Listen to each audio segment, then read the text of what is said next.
Assalamualaikum warahmatullahi wabarakatuh. Alhamdulillahirabbil alamin.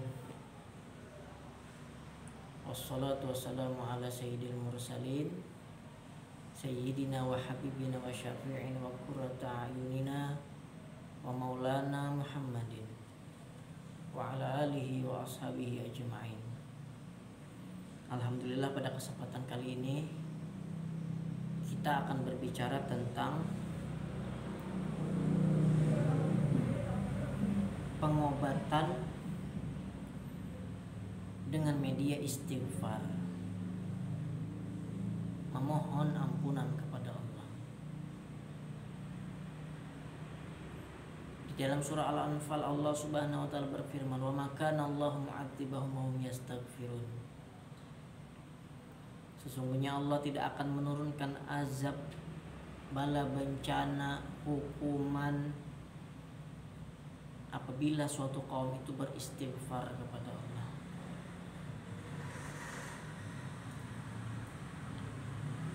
Jadi di dalam hidup ini kita ada dua macam. Apabila kita tertimpa musibah, apapun musibahnya, uangkah habis, kena musibah kebakaran kah, kebanjiran kah, atau ada yang luka, atau misalnya ada yang bermasalah masalah jodoh, pengen menikah tapi tidak kunjung datang juga. Mari kita periksa dulu nih.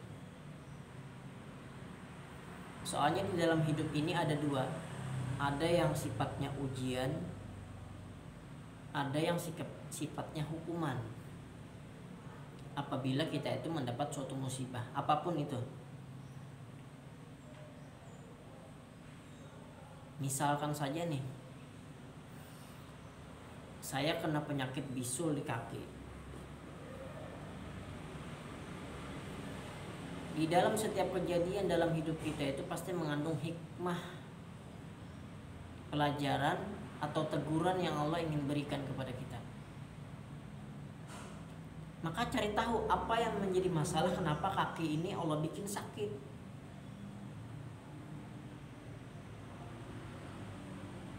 Mungkin jarang kaki ini kita gunakan ke tempat-tempat yang Allah sukai, malah ke tempat-tempat yang tidak baik.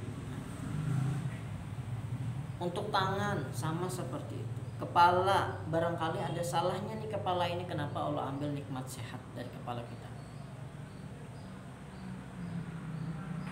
Misalnya bagi perempuan, kenapa saya ini sakit terus kepalanya nih, sudah minum obat nggak sembuh-sembuh.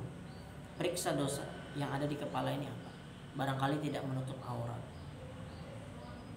Ini adalah salah satu cara Allah menegur kita agar kita kembali kepada jalan yang diridhoi oleh Allah.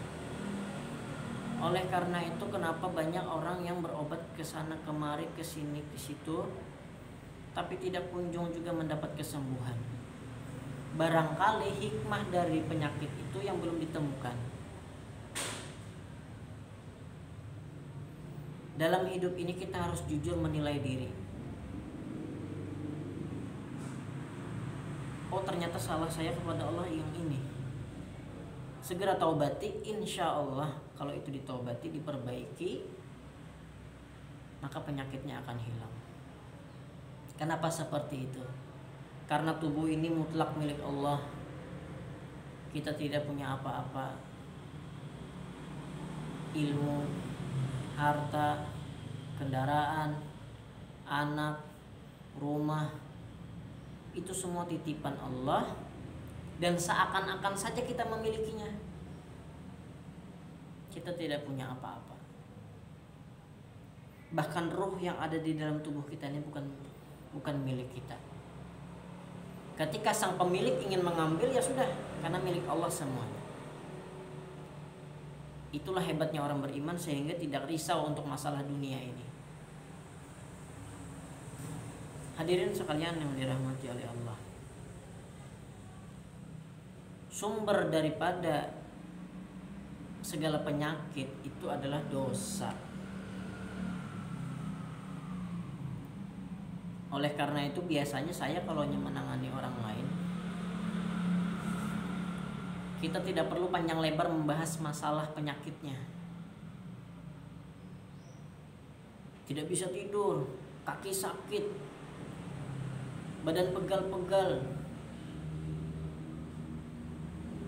Ya mungkin perlulah kita bicarakan itu. Cuman kita harus lebih berbicara mengarah kepada sumber penyakitnya, sumber masalahnya, yaitu dosa. Jadi biasanya saya mengadakan dialog dulu terlebih dahulu. Sebagaimana seorang dokter perlu diagnosa, perlu mencek nih pasien ini apa masalahnya. Masalahnya itu ada di dalam 10 dosa besar ini.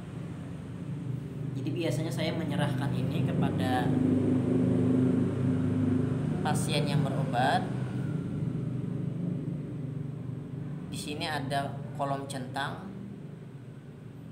Barangkali di antara 10 ini ada yang dilanggar dosanya. Dan saya yakin sekali kalau 10 dosa besar ini bisa dibebaskan daripada dirinya, maka insya Allah kesembuhan akan segera menghampirinya. Baik, saya bacakan saja. Yang pertama itu menyekutukan Allah Subhanahu wa taala atau berbuat syirik.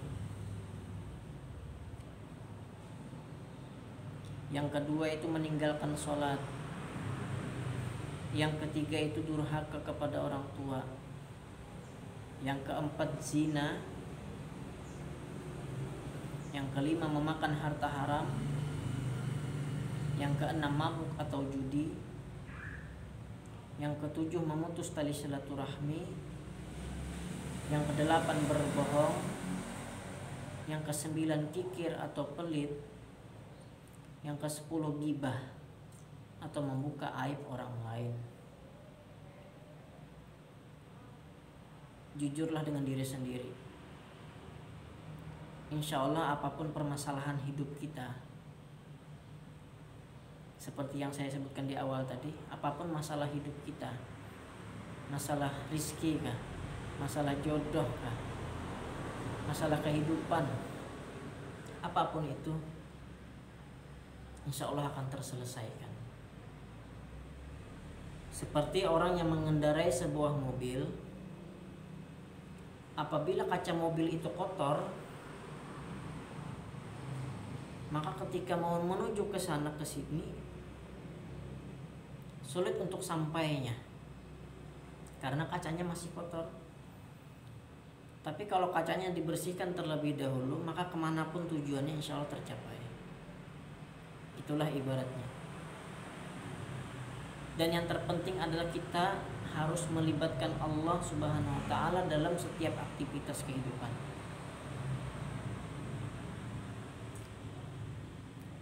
Jangan menuhankan obat.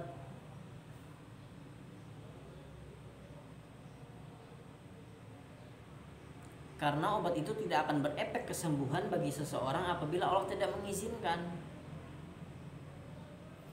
Jadi dalam Islam itu kita harus doa dulu, kemudian ikhtiar. Doa ikhtiar maksudnya Allah yang terlebih dahulu dicari sebelum mencari obat. Dan sebelum meminum obat pun berdoa, ya Allah saya berdoa kepada Engkau, ya Allah berikanlah kesembuhan ulun melalui perantara obat ini. Jadi bukan obatnya yang menyembuhkan, tapi atas izin Allah Subhanahu wa taala. Pernah suatu ketika Nabi Musa alaihissalam sakit gigi. Sakit gigi itu tidak nyaman,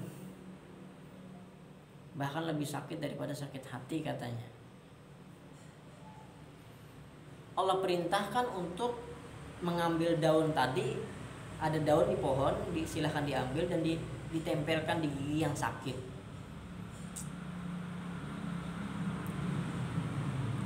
Ternyata sembuh dengan izin Allah. Tidak lama kemudian sakit gigi lagi. Tapi Nabi Musa tadi tidak mencari Allah terlebih dahulu, tapi mencari daunnya tadi. Yang semula dengan daun tadi sembuh, ternyata yang kedua kali ini tidak sembuh lagi. Apa kata Allah? Wahai Musa alaihissalam, waktu pertama engkau berobat itu engkau libatkan aku di dalam proses perobatanmu. Tetapi ketika yang kedua ini engkau langsung mencari daunnya tanpa mengingat aku. Nah, jadi perlu sekali Allah ini. Perlu sekali. Hadirin sekalian yang dirahmati oleh Allah, mudah-mudahan video ini dapat berguna bagi siapapun yang mendengar. Barangkali hanya itu lagi yang dapat saya sampaikan. Kalaupun ada kekurangan, kesalahan, mohon dimaafkan. Jadi sekali lagi, Allah yang menguasai diri kita, Allah yang menciptakan kita, Allah yang memberikan penyakit kepada diri kita, dan Allah juga yang memberikan obat pada diri kita sesuai dengan kehendaknya. Jadi utamakanlah Allah di atas segala-galanya. Doa ikhtiar, dan doa ikhtiar. Jangan ikhtiar dulu baru doa, jangan ikhtiar dulu baru doa. Allah yang terlebih dahulu. Kalau Allah sudah meridhoinya, maka itulah yang terjadi. Insya Allah sembuh. Terima kasih. Wassalamualaikum warahmatullahi wabarakatuh.